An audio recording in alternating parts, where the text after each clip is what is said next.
Salut les amis, salam alaikum, j'espère que vous allez bien, que vous êtes en forme et en bonne santé, content de vous retrouver ce soir avec, bien sûr, comme d'habitude, hop, Monsieur Jacob Cohen. Bonsoir, bonsoir à tous. J'espère que vous allez bien. Ce soir, ce sera un tout peu écourté, mais on essaiera de faire une bonne heure. Voilà. Exactement, je vous remercie encore une fois Monsieur Cohen. Alors les amis, on perd pas plus de temps que ça, alors je vous invite à partager un maximum le live, que ce soit sur YouTube, sur les autres plateformes. Comme d'habitude, vous avez la possibilité d'interagir avec nous, bien sûr en restant sur la question et sur le sujet. Et vous avez le petit lien en bas pour celles et ceux qui veulent participer à soutenir la chaîne. Vous pouvez. Monsieur Cohen, on va faire donc un petit point de l'actualité de la semaine et on va commencer bien sûr par la situation à Gaza, l'accord de paix, la libération des otages. Alors moi j'ai observé un petit peu. Est-ce qu'il n'y avait pas un petit peu de mise en scène dans tout ça, Monsieur Cohen? C'était presque du Hollywood. C'était un grand film hollywoodien. C'était magnifique. Euh, C'était le happy end. C'était merveilleux. C'est dommage que le prix Nobel de la paix avait été attribué parce que sinon Trump l'aurait eu. Bref, tout le monde a joué le jeu, c'est-à-dire Israël. Trump a fait un discours sensationnel au Parlement israélien. Il a même osé dire que Netanyahou devrait être gracié. Il a salué la conversion de sa belle-fille au judaïsme. Enfin bref, tout le monde était heureux, c'était fantastique. On parlait de paix alors que ce n'est pas un plan de paix. Voilà, c'était un cessez-le-feu avec des accords pour les échanges de prisonniers et d'otages, un recul des forces israéliennes, mais pas du tout de retrait, des engagements israéliens, mais qui n'ont déjà pas été tenus. Je rappelle par exemple, j'ai posté il y a 2 jours ou hier un article comme quoi les Israéliens diminuent l'entrée des vivres de moitié, de 50%, jusqu'à ce que les otages décédés, les corps des otages décédés, soient rapatriés tous. Or, il y a des corps d'otages qui sont sous les décombres. Bon, mais en fait, le problème, c'est que les Israéliens vont chercher, maintenant qu'ils ont les otages, ils vont chercher toutes sortes de prétextes pour reprendre les hostilités, ou en tout cas affamer les Palestiniens, réduire l'entrée des vivres. D'ailleurs, ils l'ont déjà fait. L'accès de Rafah, il est fermé. Les journalistes étrangers n'ont pas le droit encore d'entrer dans Gaza. Des menaces de Trump disant que si le Hamas continue de tuer parce qu'il y a eu 2 ou 3 morts, des collaborateurs d'Israël qui ont été exécutés. Voilà. Donc l'Amérique, dont on connaît le respect des droits de l'homme, c'est magnifique. Hein. Trump, tout à coup, alors que la marine américaine a bombardé, déjà détruit 5 ou 6 navires vénézuéliens dans les eaux internationales, avec des dizaines de morts, sous prétexte qu'ils transporteraient de la drogue. Ils ne sont même pas sûrs. Et là, bon, donc le Hamas aurait exécuté quelques collaborateurs, donc il y a des menaces américaines. Enfin, disons que le duo Trump-Netanyahou a joué à merveille. Voilà. C'était un numéro de duettiste exceptionnel. Et on se renvoie la balle, on se renvoie des compliments. Enfin bref, tout baignait. Ceux qui croyaient que Trump avait fait pression sur Netanyahou, l'aurait menacé, etc., ils se gourrent totalement. Et donc Trump a joué la carte israélienne à fond.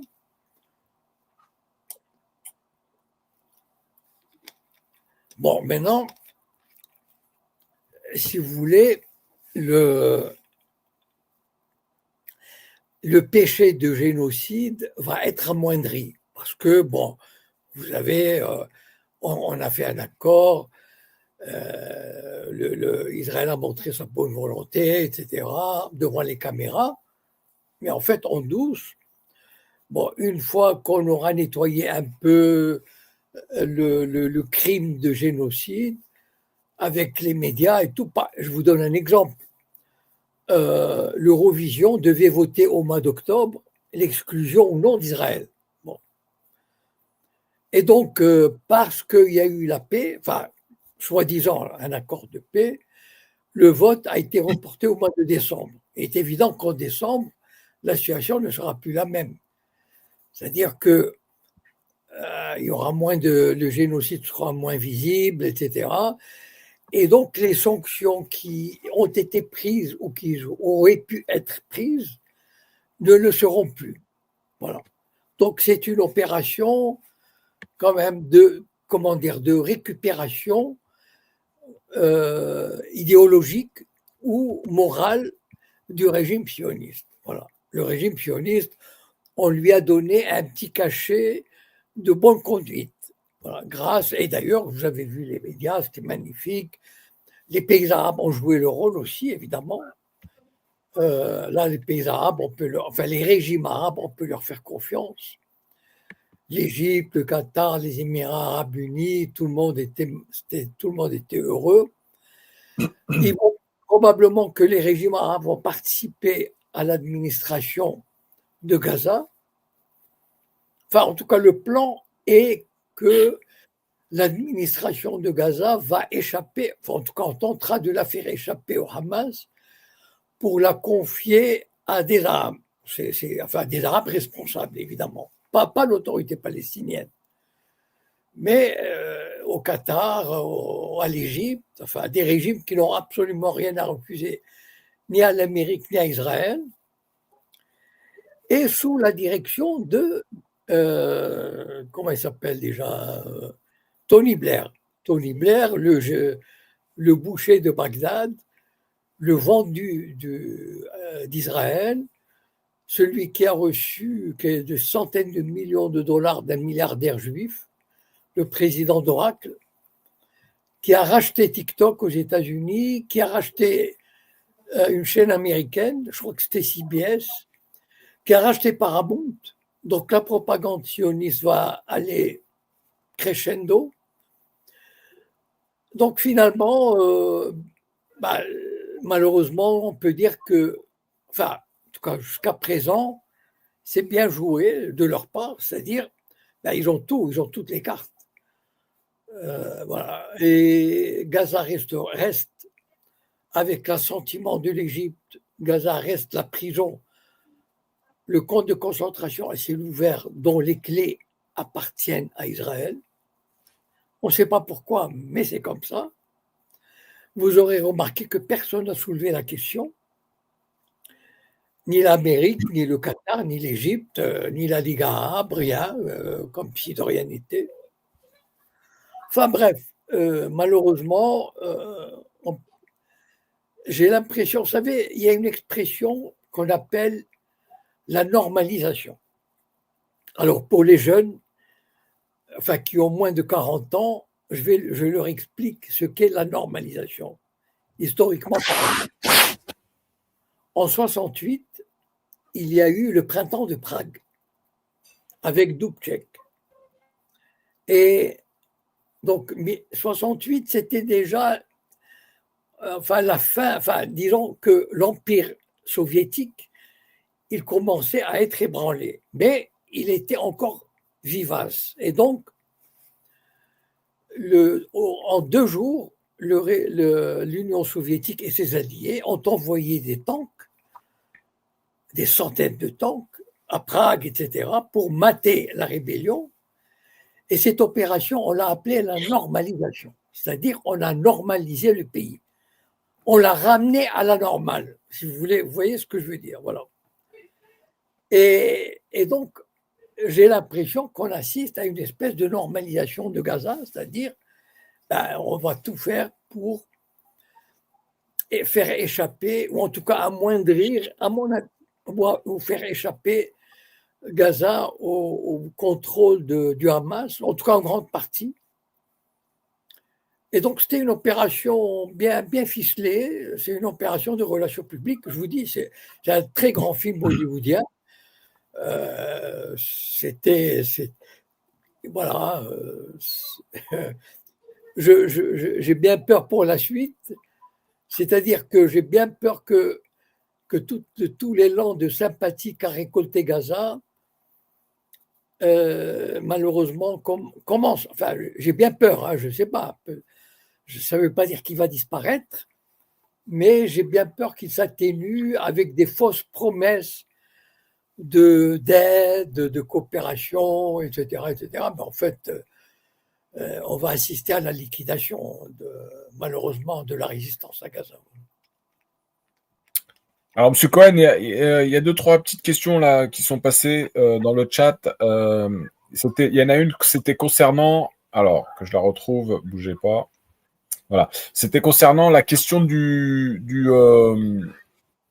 blocus humanitaire. Oui. Alors, qu'est-ce que c'est? Ouais, la continuité, pardon, la continuité du blocus humanitaire.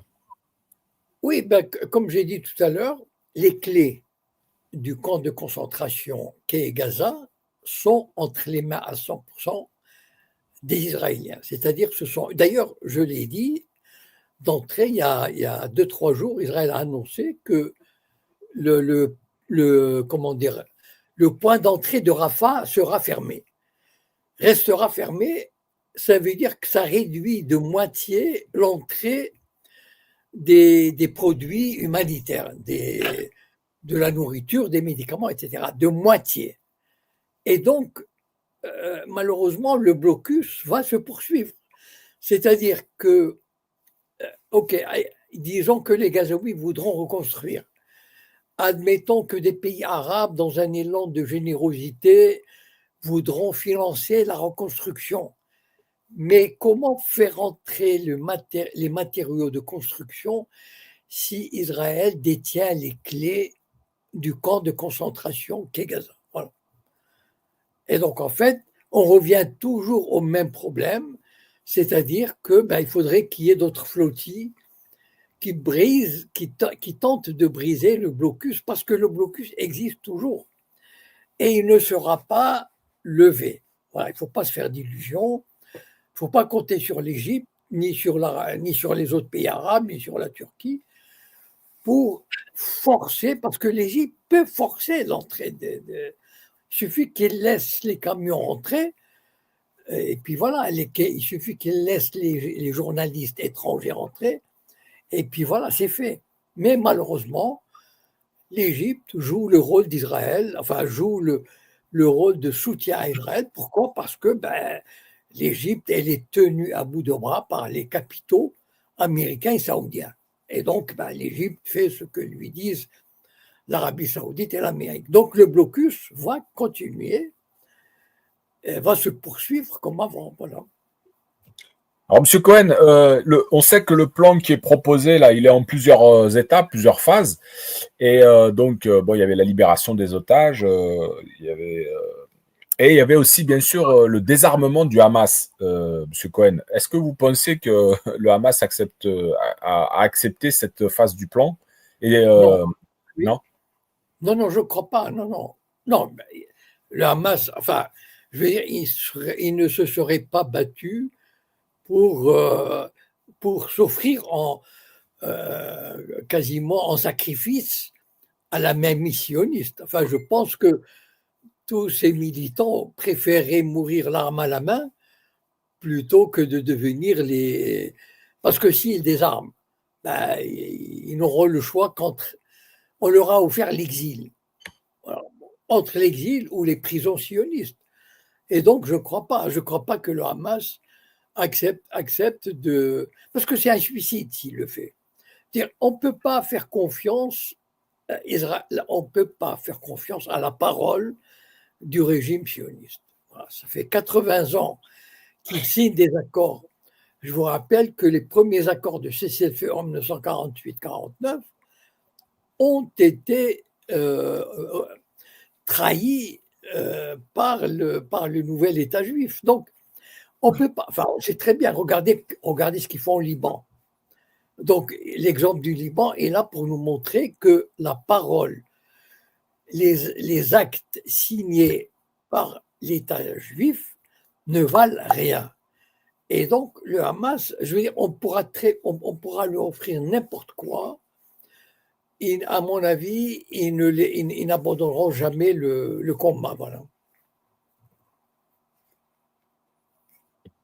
Dernière question, du moins pour ma part, pas dernière question, mais concernant cette histoire de désarmement, il y a une réunion qui est prévue ce lundi par les ministres des Affaires étrangères de l'Union européenne et le rôle qu'ils pourraient jouer là-dedans. Le rôle qu'ils pourraient jouer là-dedans, c'est officiellement pour favoriser la paix, enfin favoriser une administration donc de non-Hamas, donc favoriser une administration pacifique dans l'intérêt des Gazaouis, suivez mon regard, évidemment, donc dans l'intérêt du capitalisme et du développement capitalistique tel qu'imaginé par le gendre de Trump. Et deuxièmement, l'Europe, mais elle ne le dit pas, l'Europe, elle vise les réserves de gaz qui sont situées au large de Gaza et le développement immobilier de la bande de Gaza dans lequel l'Europe voudrait avoir sa part. Parce que imaginez cette bande de Gaza qui peut devenir une espèce de Floride. Mais ça va être des dizaines, sinon des centaines de milliards d'investissements. Et donc, tous les pays qui ont du fric sont aux abois et sont en train de se lécher les babines en se disant il faut qu'on y aille, il faut qu'on y aille. Évidemment, ils ne disent pas ça comme ça. Ils disent qu'il faut qu'on soit là pour arranger la situation, pacifier la région, etc. Mais en fait, tout ce qu'ils souhaitent, c'est se débarrasser la bande de tous les groupes armés, de toute résistance, et la livrer aux capitalistes. Voilà. Très bien, merci. L'informatrice, bonsoir. Alors, une seconde. Non. J'avais deux questions. Alors, pour moi, le début de la fin, en tout cas du combat palestinien, en tout cas pour cette partie-là, en tout cas à notre époque, l'époque à laquelle on vit, c'est le décès de Yahya Sinwar, et finalisé par le décès de Abu Obeida. Je voulais avoir votre avis là-dessus, puisqu'à chaque fois que des figures un peu dures, parce qu'ils sont plusieurs factions, donc ils sont plusieurs à décider, je pense qu'il y en a certains qui sont plus légers, plus diplomates, et certains qui ont compris qu'ils ont affaire à un monstre froid avec lequel il faut combattre avec les mêmes armes. Bon. Moi, ma question, c'est au vu on va dire que la résistance a été décimée même au plus haut. Est-ce que vous pensez que les dirigeants restants, je dis pas qu'ils sont corrompus, mais qui, par le fait d'être abandonnés, vont être beaucoup plus mous et finalement laisser les choses se faire, hein, et que ces discours un petit peu, oui, on va combattre, on va pas se désarmer, c'est simplement pour assurer en tout cas la partie palestinienne qui est encore pour la résistance. Ça, c'est ma première question. C'est pas une affirmation, c'est un doute que j'ai, mais j'affirme rien. Et ma deuxième question, c'est du point de vue politique. Est-ce que ce cessez-le-feu, alors j'ai peut-être raté, hein, vous avez peut-être répondu parce que moi je viens d'arriver sur le live. Est-ce que c'est pas un leurre, est-ce que c'est pas de mettre en place une administration sous coupole occidentale qui progressivement finalement deviendrait Israël en réalité? J'inclus West Bank et Gaza. Et troisièmement. Alors attends, on va laisser M. Cohen répondre parce que sinon après ça va. Ça fait trop de questions, c'est vrai. Voilà, merci à toi. Alors la deuxième question, j'ai répondu effectivement au début en disant que tout ça c'était une mise en scène, le cessez-le-feu, la paix, etc. pour calmer les esprits, essayer, tenter de tourner un peu la page des exactions israéliennes et repartir à zéro. Et donc, effectivement, c'est une mise en scène pour laver un peu le génocide, les crimes sionistes, mais il ne durera que le temps que mettront les Israéliens à faire oublier les massacres actuels et tenter de faire retomber ce qu'ils ont déjà commencé à faire, la responsabilité d'éventuels affrontements sur le Hamas, en disant le Hamas n'a pas rendu les corps des otages morts, etc., ou n'a pas détruit les tunnels. Il y a déjà, la propagande israélienne a déjà commencé sur ce plan. Bon. Sur la première question, en fait, il y a la résistance palestinienne, enfin, si on peut appeler ça la résistance, il y a deux aspects, il y a deux secteurs. Il y a celle qui est située en Cisjordanie. Celle-là, elle est totalement liée à Israël, c'est-à-dire celle de Mahmoud Abbas, de l'autorité palestinienne. Elle fonctionne sous les ordres de l'armée sioniste. Elle mène la chasse à tous les plus opposants, le Hamas, etc., le PLP, qui tentent d'organiser la résistance en Cisjordanie. Par contre, ceux qui se trouvent à Gaza, je pense qu'eux ne déposeront jamais les armes. Parce qu'ils savent le sort qui les attend. En fait, c'est un peu comme, vous savez, il y a une image là, j'avais montré une vidéo il y a quelques jours sur les destructions de Gaza comparé au ghetto de Varsovie. Vous savez, le ghetto de Varsovie, il restait peut-être 200-300 juifs qui avaient décidé de ne plus se livrer aux Allemands et ils ont décidé de se battre jusqu'au dernier. Voilà. Et donc, c'est ce qu'ils ont fait. Et donc, les derniers combats ont duré, mettons, 3 semaines. Bon. Il y a eu quand même une dizaine qui avaient réussi à échapper par les égouts. Voilà. Et donc, à mon avis, c'est le sort auquel se préparer, hein, parce que c'est pas perdu totalement. On a vu quand même que pendant 2 ans, Israël n'est pas venu à bout de la résistance, enfin, à la stupéfaction de général d'ailleurs. Mais bon. Et donc, je pense qu'eux ne laisseront jamais. Ils savent ce que valent les paroles des Israéliens et les accords qu'ils signent. Ils savent très bien. Ils ne sont pas dupes. Si le Hamas a accepté cet accord, c'est parce qu'il ne voulait pas donner l'occasion aux Israéliens de commettre des bombardements insupportables. Voilà. Et donc, il a préféré accepter de signer, bien qu'il sache que ça va reprendre. Donc, je ne crois pas que cette résistance-là, du côté de Gaza, ce soit une résistance formelle. C'est une vraie résistance qui luttera jusqu'au bout. Et je pense que parmi les gens qui restent, enfin, les centaines de milliers qui sont vivants, je pense qu'il y aura plusieurs milliers qui voudront les rejoindre. Et je ne pense pas que ça soit fini, la résistance à Gaza. Voilà. La format. Tu avais une autre question? Oui, enfin, il a répondu à ma troisième indirectement. Mais est-ce que vous pensez, monsieur, est-ce que vous pensez réellement que Yahya Sinwar, attention, je reproche rien à la résistance, je la soutiens fermement. Mais est-ce que vous pensez qu'un Yahya Sinwar aurait signé un tel accord? Et c'est ma dernière question. Non, mais de toute façon, le Hamas, les combattants ont signé cet accord. Parce qu'ils ne pouvaient pas faire autrement. Ils étaient au pied du mur.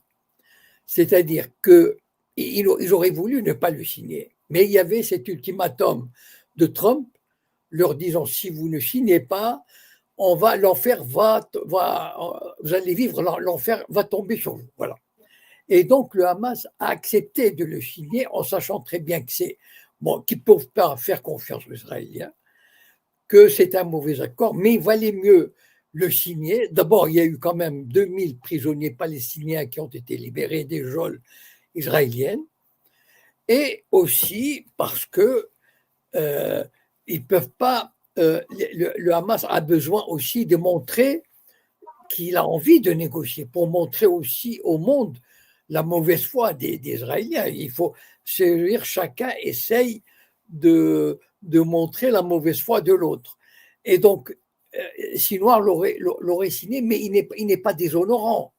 Cet accord n'est pas déshonorant. Cet accord, parfois, on est obligé de signer un accord pour ne pas, comment dire, pour ne pas avoir à aller à des choses encore plus graves, plus dangereuses, plus dramatiques. Voilà.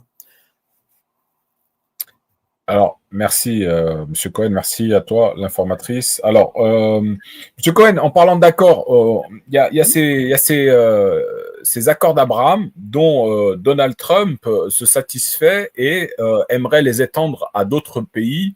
Hein, il a déclaré tout récemment avoir eu de très bonnes conversations avec des États qui ont manifesté leur volonté de rejoindre les accords. Oui. Je pense qu'ils vont tous adhérer très bientôt, a-t-il ajouté. Oui.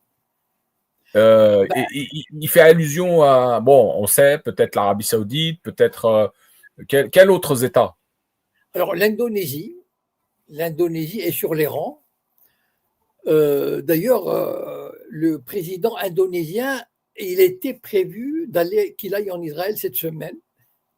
Et je crois qu'on a dû lui dire, non, attendez, quand même pas. Et donc, il a reporté son voyage. Et donc, le président l'Indonésie, l'Azerbaïdjan et l'Arabie Saoudite. Évidemment, le gros morceau, c'est l'Arabie Saoudite. Donc, je pense que si jamais la situation se calme un peu à Gaza, c'est-à-dire une espèce de trêve avec des investissements étrangers, américains, etc. Bon, là, de toute façon, moi, j'avais toujours dit que l'Arabie Saoudite, dès que la situation se détendra un peu, l'Arabie Saoudite, à mon avis, elle normalisera. La normalisation, c'est quoi? Aux yeux de Trump, il parle de normalisation, mais pour moi, ce sont des accords de capitulation. Voilà. Il faut dire les choses telles qu'elles sont. Parce que l'Arabie Saoudite, elle avait posé ses conditions pour qu'il y ait la paix. Et quand je dis l'Arabie Saoudite, j'inclus le Maroc, les États du Golfe, ceux qui ont signé la paix, etc. En 2002, c'est une décision de la Ligue arabe qui avait proposé la paix à Israël en échange d'un État palestinien et de l'abandon des territoires conquis par la force. Or, ces conditions n'ont pas été remplies et les pays cités ont signé la paix quand même.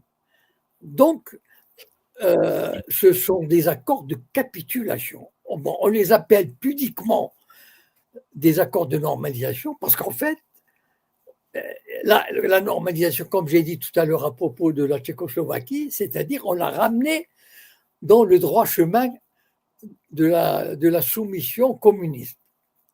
Eh bien, la normalisation ici, ça veut dire l'acceptation d'Israël comme le boss, le patron de la région, voilà, à qui vous devez vous obéir. Il n'est pas question de lui demander des comptes à propos d'un État palestinien. Il n'est pas question de lui dire vous avez conquis par la force le Golan, il faut le rendre, etc., Jérusalem et tout. Il n'en est pas question. Vous devez vous soumettre. Donc pour moi, ce sont des accords de capitulation. C'est comme ça qu'on devrait les appeler. Mais on préfère, parce que moi j'entends, enfin d'ailleurs il suffit d'écouter les sites de droite comme TV Liberté, Radio Courtoisie, etc., qui disent les accords de normalisation sont un pas vers la paix au Proche-Orient. C'est pas vrai, c'est pas la paix, c'est la soumission du monde arabe au diktat sioniste. C'est ça que ça veut dire. Voilà. Alors justement, parce qu'il y a beaucoup de polémiques à ce sujet-là concernant un pays, c'est le Maroc. Est-ce qu'ils ont bien signé ces accords d'Abraham? Ah oui, on peut les appeler comme on veut, mais Accord d'Abraham, accord tripartite, parce que souvent il est dit que non, c'est signé entre les États-Unis, Israël et eux. Mais est-ce les que c'est accords, un oui, non, les accords d'Abraham, on a mis qui ont un signé? nom. Ah, excusez-moi, M. Cohen. Quand on nous dit les pays qui ont signé les accords d'Abraham Oui, en 2020, on parle bien sûr des États-Unis, les Émirats arabes unis, de Bahreïn, du Maroc et du Soudan. je ne sais pas si le Soudan l'a signé. Je ne sais pas, je ne suis pas sûr, hein. Mais bon, il faudrait que je Mais vérifie. concernant le Maroc, est-ce qu'ils ont bien reconnu quelque chose Non, mais là-dedans ou... ils ont normalisé, ils sont entrés dans un processus de normalisation. C'est-à-dire échange d'ambassadeurs, coopération économique, coopération militaire, mais qu'est-ce qu'ils voulaient de plus? Donc c'est tout à fait la normalisation, mais même au-delà de la normalisation habituelle. Eux, ils ont fait plus que les Égyptiens, plus que les Jordaniens. Donc, D'accord. Bon, bah, ça nous permet de faire la transition, Monsieur Cohen. On va aller justement sur l'actualité au Maroc et donc ce mouvement Gen Z 212 qui a perduré peut-être une dizaine de jours jusqu'au discours du roi Mohamed VI. Et aujourd'hui, je crois que tout s'est atténué. Comment vous expliquez cela, Monsieur Cohen? alors, il y a quelques jours, j'avais fait une vidéo avec un site algérien où on m'a interrogé sur la situation. À l'époque, le roi n'avait pas encore fait de discours. Et moi, l'analyse que je fais sur la situation au Maroc, sur ce soulèvement entre guillemets de la jeunesse marocaine, euh, c'est que les revendications de cette jeunesse restaient limitées, c'est-à-dire elles ne touchaient pas au tabou des tabous. C'est-à-dire elles touchaient, bien sûr, elles parlaient des injustices, des inégalités, des problèmes des services publics, les hôpitaux, l'école, la justice, mais en mettant en cause soit les autorités comme ça de manière générale, soit le gouvernement. Et il demandait la démission du Premier ministre. Or, au Maroc, il faut quand même pas, il faut être un peu lucide quand même. C'est-à-dire, il faut aller au-delà des apparences. Le vrai pouvoir, c'est pas la Constitution, certes, elle répartit les pouvoirs. En fait, le roi, il a la totalité du pouvoir. Il peut tout prendre s'il voulait. Voilà. Donc, c'est-à-dire que lui, rien ne peut se faire sans son accord, sans son autorité. Voilà. Je vais vous donner un exemple. Selon la constitution marocaine, un parti politique peut se présenter aux élections. D'accord? Un parti politique qui est normalement enregistré, etc., bon, qui remplit les conditions. Très bien.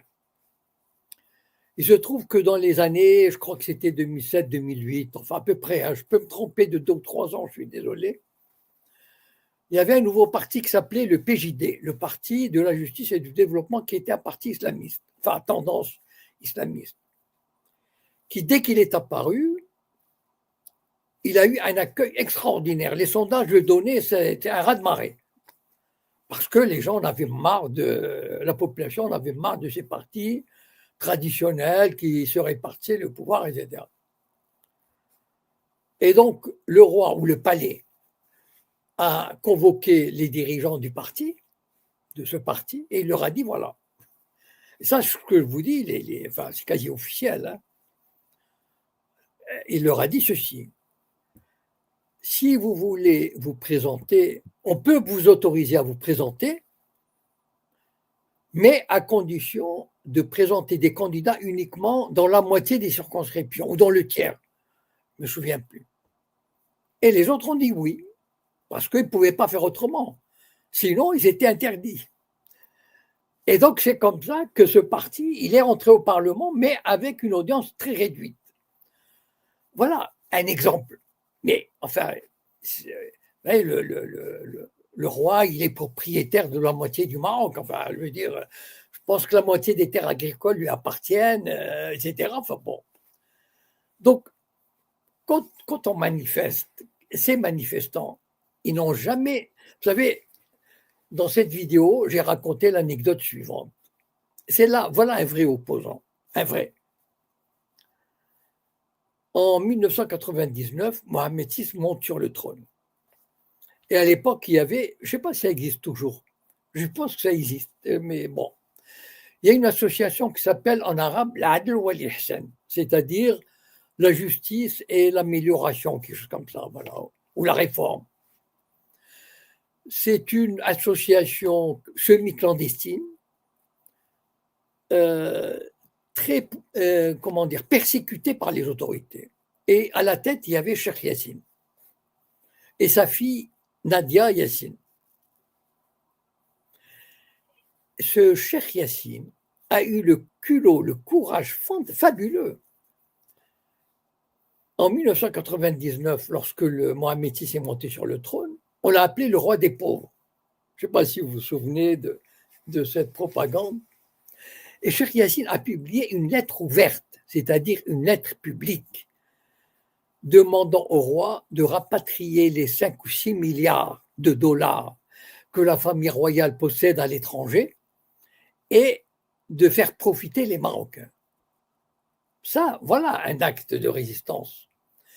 Et évidemment, tous les partis politiques, tout le monde a dit c'est pas bien, on est contre, etc. C'est-à-dire que le roi est un tabou au Maroc, un tabou absolu.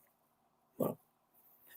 Et donc, si vous voulez, le combat de ces jeunes, ils ne sont pas, par exemple à Madagascar, les jeunes se sont battus. Ils ont obtenu le départ du président. Il y a eu un changement de régime. Au Maroc, ils ne peuvent pas aller jusque-là. Il faut qu'ils tapent juste en dessous. Ils ne tapent pas là où est le vrai pouvoir. Et donc, à partir du moment. D'ailleurs, tout le monde est soumis à. Le roi a une espèce d'autorité de type féodal, comme Louis XIV, etc. Voilà. C'est-à-dire que les gens sont totalement soumis. Bon, c'est comme ça, voilà. Bon, et donc, moi, j'avais dit dans cette interview de cette vidéo, que tant qu'on ne touche pas au cœur, le cœur du problème, c'est quoi? La corruption. Qui c'est qui la dirige, qui tire profit, qui est derrière ce système, etc.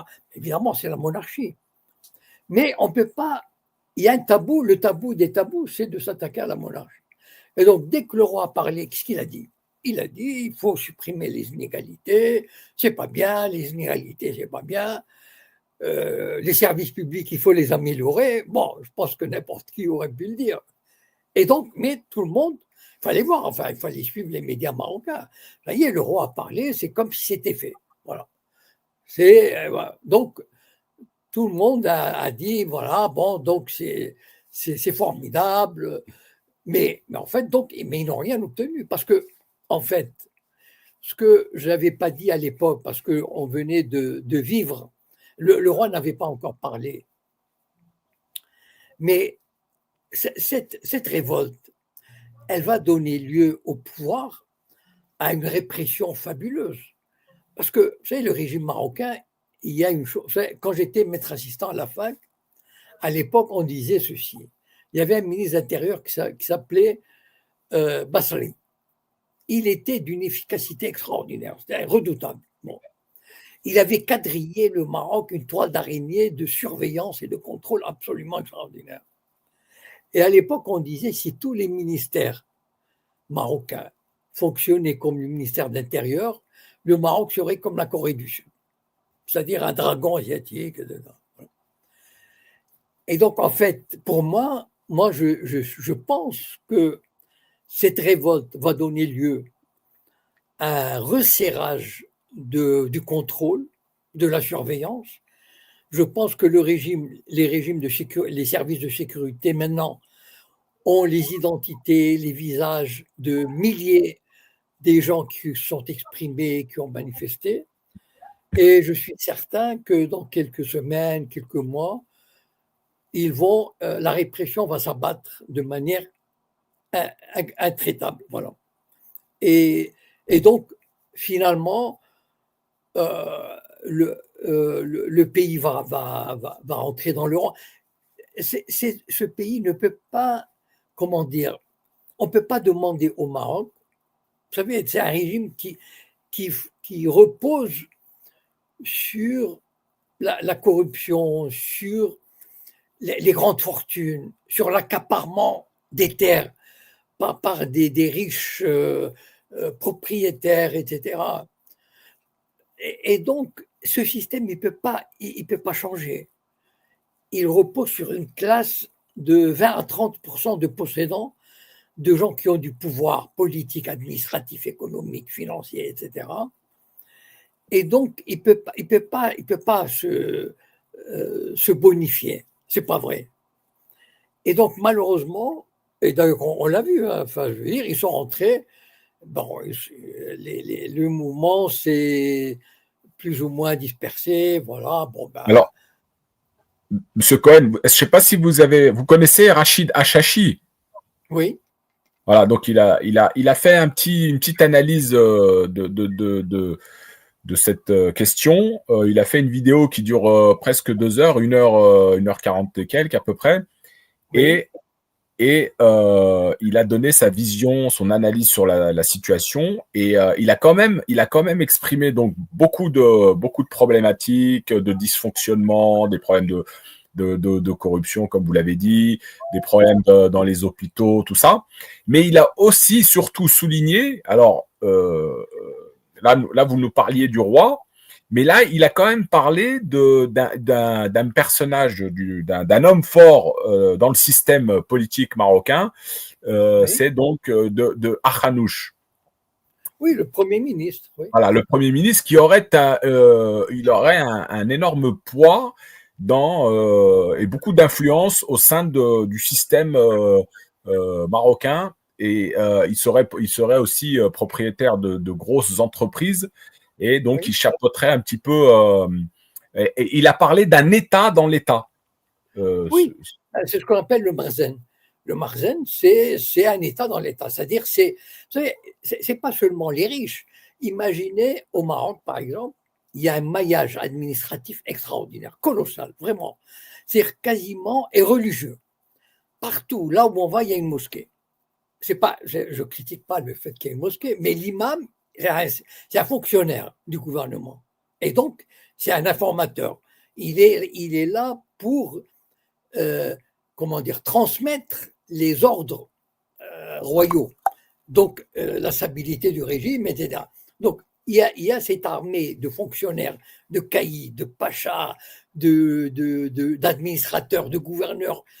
Donc, tout ce maillage-là, tous ces gens profitent du système parce que eux, peut-être ils sont quelques millions de gens comme ça. Eux, ils ne connaissent pas les problèmes de logement, d'hôpitaux, du service public, parce qu'ils ont des relations, etc. Donc, il y a probablement 30% de Marocains qui vivent très bien dans ce régime. Et donc, c'est une caste. Ils ne sont pas tous riches, mais ils ont du pouvoir, c'est-à-dire du pouvoir administratif, du pouvoir judiciaire, policier, etc., militaire. Et donc, il y a tout un système qui se nourrit sur la bête, sur le pays, qui profite très bien de ce système. Et donc, le système est très consolidé. Que à Hanouch, le problème, il y avait des gens, des manifestants, je ne pense pas qu'il ait obtenu, d'ailleurs, il est toujours Premier ministre, je crois, mais bon. Mais la question n'est pas là. Hanouch peut très bien être démis de ses fonctions, mais il n'en gardera pas moins sa fortune, son business, et on mettra quelqu'un d'autre qui lui ressemblera. C'est un peu comme en France, si on enlève Bayrou et on met, comment il s'appelle l'autre, là, le Cornu, etc. Donc, les gens ont réclamé la démission du Premier ministre. Mais c'est à côté de la plaque. Parce qu'un Premier ministre, il est interchangeable. Le roi peut très bien lui dire, bon, écoute, voilà, bon, tu vas te mettre de côté, on l'entendra, on va mettre quelqu'un d'autre. Mais c'est complètement bidon parce que le système reste entier. Donc c'est ça, tant qu'on ne touche pas à la constitution du système, Et on ne touche, enfin, on ne fait rien. Voilà. Et il y a le tabou des tabous, c'est de dire qui est responsable de ce système. Voilà. D'accord. Et justement, donc, avant de donner la parole à Nino, là, qui nous a rejoint, donc, on ne verra pas, donc, la France affréter un avion pour extirper le roi Mohamed VI.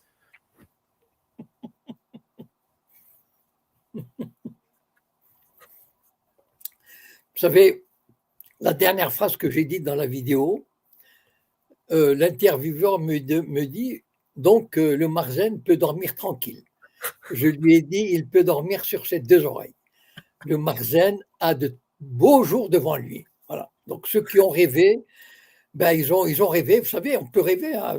C'est les gens dans le désert, ils rêvent qu'ils voient des oasis. Voilà. Ceux qui ont faim, ils rêvent qu'il y a des rôtis. Et donc voilà, il y a des gens qui ont rêvé pendant 10 jours, malheureusement, et on ne leur a pas dit que ce sont des chimères. Et voilà. Très bien, merci, Monsieur Cohen. Nino, bonsoir. Bonsoir tout le monde, salut l'attitude. Bonsoir Monsieur Cohen. Bonsoir. Vous m'entendez bien? Oui, on vous entend.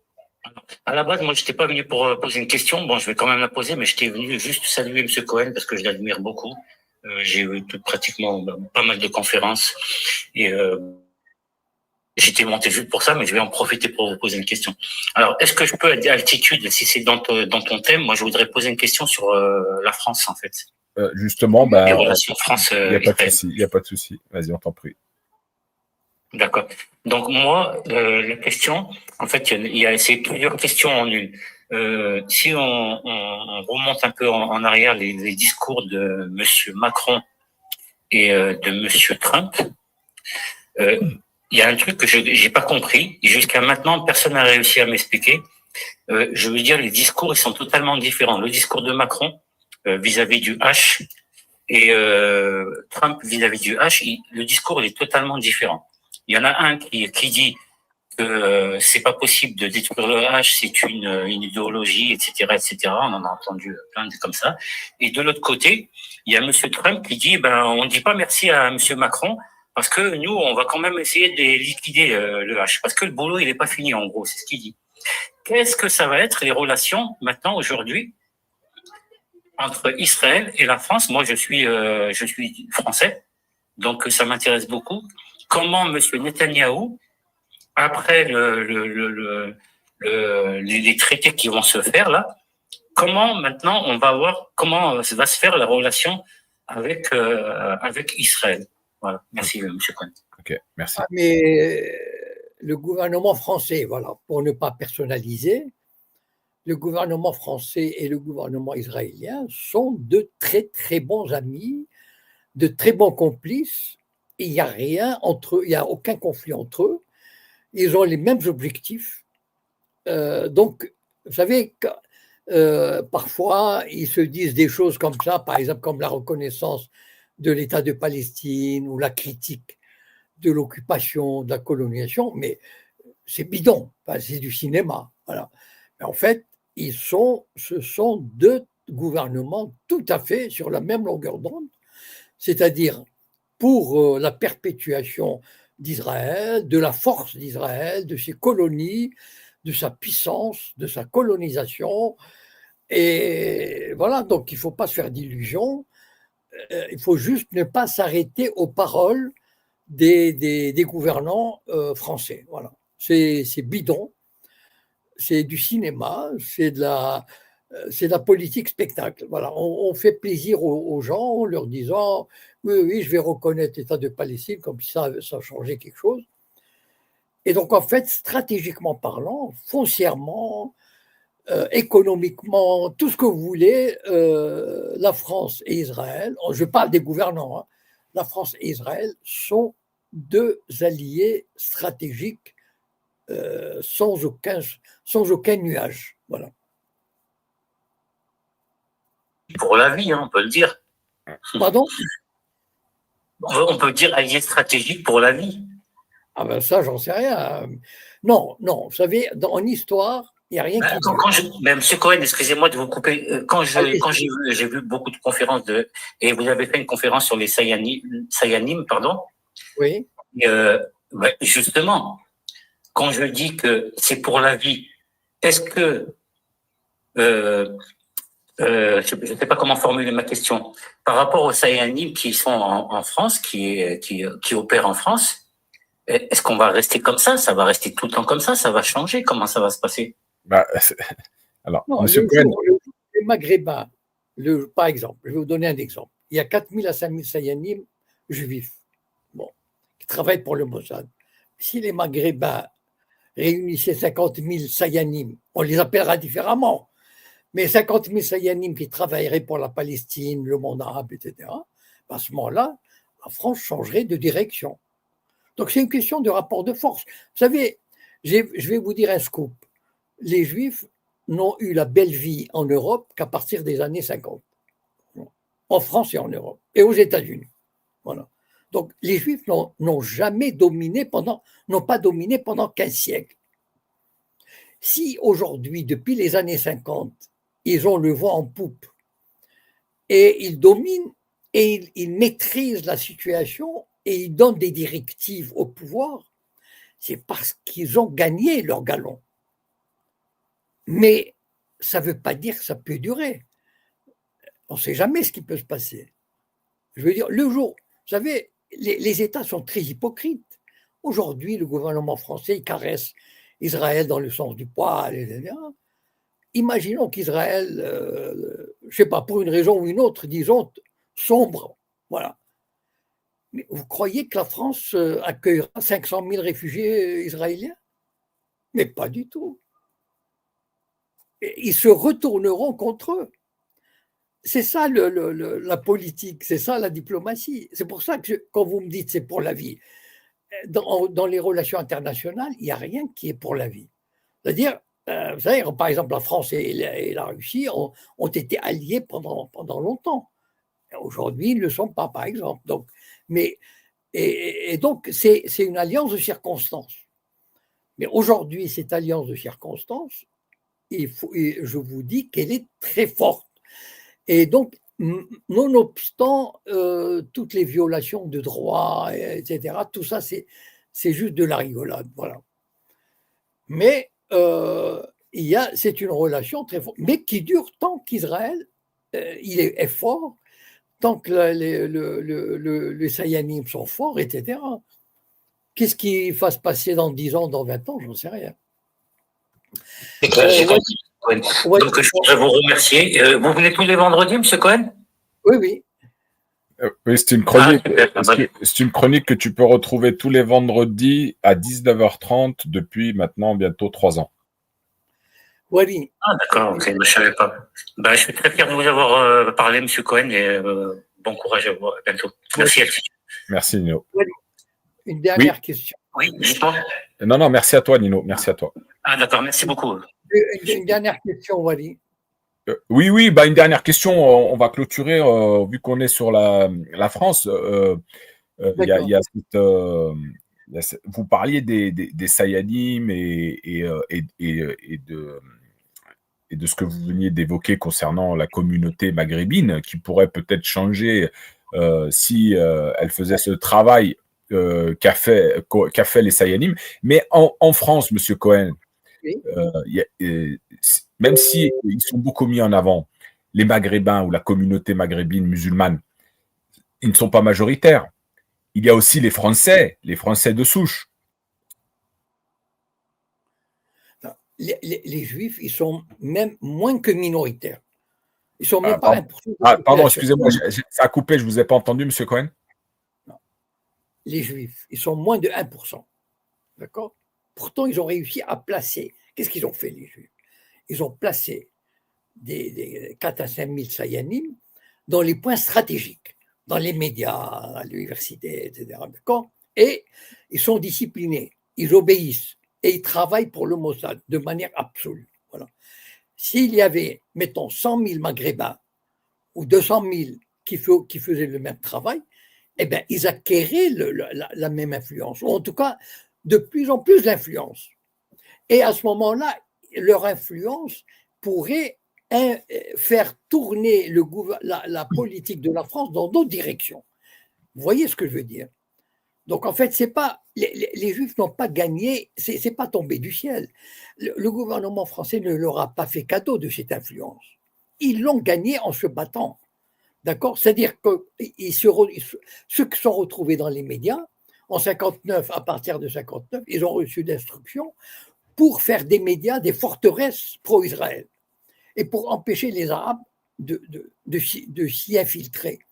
Ben, les Arabes n'ont qu'à se préparer pour faire pareil, par exemple. Ils pourraient éventuellement. Mais il y a plusieurs. Je vais vous donner un exemple. Le gouvernement français a fermé un lycée d'excellence maghrébin, d'accord? Très bien. Si les Maghrébins avaient du fric et de la volonté et d'organisation, ils auraient dit, vous fermez un lycée, on en ouvre 10. Voilà. Et on n'a pas besoin de votre fric. Et on ouvre 10. Nous sommes dans un pays libre, démocratique, et il y a l'état de droit, et on ira jusqu'aux tribunaux d'Européens, etc., pour défendre nos droits. Voilà. On ouvre 10. Et si vous fermez les 10, on ouvre 100. Voilà. C'est un rapport de force. Et malheureusement, et je vous ai raconté l'histoire de la jupe, la journée de la jupe, eh ben, si les Maghrébins avaient défendu leur jeune fille qui allait en jupe longue, eh ben, on n'en serait pas là aujourd'hui. Donc, c'est un rapport de force qui s'installe. Les Juifs ont installé un rapport de force en leur faveur. Et donc, ils ont quasiment mis la main sur la publicité et les a contrôlée à 70% par 2 ou 3 Sayanim. C'est énorme. Voilà. Donc, en fait, c'est une question d'organisation. Voilà. Mais évidemment, pas du jour au lendemain, mais c'est un travail. Voilà. Et moi, je pense que les Maghrébins, ils ont tout ce qu'il faut pour y arriver. Seulement, il faut travailler. Hein. Ça ne tombe pas du ciel. Hein. Les indépendances que certains pays ont acquises, ils l'ont chèrement payé. Hein. Et donc, ça aussi, c'est un travail très dur à accomplir. Il faut le faire. Voilà. Par exemple, ils ont les Juifs. Par exemple, il y a une vidéo que j'ai faite au Maroc sur l'Holocauste et l'agenda sioniste en 2019. Elle vient d'être interdite, j'ai reçu la notification par YouTube cette semaine. Ça veut dire quoi? Ça veut dire qu'il y a le lobby, ils ont vous savez, l'Union des étudiants juifs de France a des bureaux dans la mairie du 16e arrondissement, comme je l'ai raconté dans le printemps des Sayanim. Ils traquent, voilà, 24 heures sur 24, enfin je ne sais pas si c'est 24 heures sur 24, mais ils traquent tout le temps. Donc, quand ils ont vu cette vidéo, eh bien, ils ont envoyé par dizaines, par centaines de signalements et ils ont fini par l'avoir. Voilà. Est-ce que les Maghrébins font la même chose? Non. Et voilà, il faut, ce que vous voulez, c'est une question de travail. On n'a pas fait cadeau. Je vous assure, les Français, la France n'a aucune sympathie pour les Juifs, n'a jamais eu de sympathie pour les Juifs. Il faut le dire, hein. Jusque dans les années 30, enfin, l'antisémitisme avait pignon sur rue. Donc, si cela s'est fait, si le lobby aujourd'hui est tout puissant, c'est le travail, c'est pas la sympathie du pouvoir. Ils n'en ont rien à fiche. Le jour où Israël tombera, ils se retourneront, les gouvernements européens se retourneront contre les Juifs. Hein. Alors, M. Cohen, on est en fin d'émission, mais je voudrais quand même que vous nous disiez un petit mot pour clôturer cette émission sur le 17 octobre 1961. Eh bien, ça aussi, c'est un tabou en France, voilà, malheureusement. C'est-à-dire que aujourd'hui, je crois, hein, il est interdit quasiment les archives sont interdites à la consultation, etc. Et malheureusement, c'est un chapitre sombre de la répression. Il y a eu entre 200 et 300 morts, dont certains jetés à la Seine, des dizaines tabassés à mort à l'intérieur de la préfecture. Et voilà, et voilà la différence. Voilà. Quand il s'agit d'un événement juif, eh ben, regardez par exemple, il y a un type qui a été assassiné, Ilan Halimi, on plante des arbres pour son souvenir, on crée le prix Ilan Halimi dans les collèges et les lycées. Voilà, le prix Ilan Halimi dans les collèges et les lycées. Voilà. Et bien, si les Maghrébins avaient ce à quoi je pense, eh bien, ils auraient créé un prix pour le 17 octobre. Voilà. C'est une question de rapport de force. Il faut se battre. Voilà. Il faut se battre même quand il s'agit de causes justes et établies. Voilà. Parce que sinon, le système, il n'en a rien à fiche. Voilà. Ok, merci à vous, M. Cohen. Alors, on se donne rendez-vous, comme on en a parlé tout à l'heure en début d'émission, c'est jeudi prochain et non pas vendredi. Très bien. Voilà. Bonne soirée. Excellente soirée à vous. Un bon week-end. Au revoir. Merci.